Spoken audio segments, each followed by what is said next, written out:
Menurutnya penjualan batubara Sumsel selama 3 tahun terakhir, salah satu penyebabnya karena batubara yang dihasilkan berkalori rendah.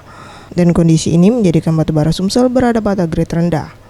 Menurut Izo Maita, Kepala Bidang Pertambangan Dinas Pertambangan dan Industri Sumsel yang ditemui Rabu 30 Maret 2016 mengatakan, di tahun 2016 penjualan batubara di Sumsel belum ada tanda-tanda peningkatan, di mana harga indeks saat ini di kisaran 40 hingga 50 dolar Amerika dengan patokan kalori batubara di atas angka 6.000.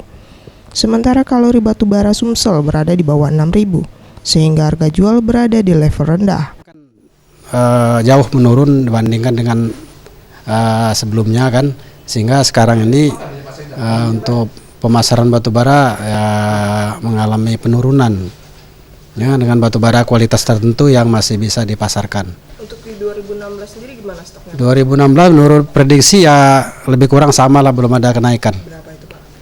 Harga indeks itu sekitar 40 sampai 50. Harga indeks itu artinya harga tertentu kan, harga patokan, yaitu kalori di atas 6.000. Tapi kalori kita Sumsel kan banyak yang di bawah 6.000 kali. Jadi harganya jauh di bawah itu. Ada yang 20 dolar, ada yang 25, ada yang 15 dolar bahkan di tongkang. Sementara untuk target produksi batubara Sumsel di tahun 2016 masih akan tetap sama dengan tahun 2015 sebanyak 30 juta ton. Namun hanya mampu terjual sebanyak 26 juta ton, mengingat kondisi perekonomian yang kurang baik. Mega Dwi Handayani, Gusti Putus Pertayasa, Sriwijaya TV.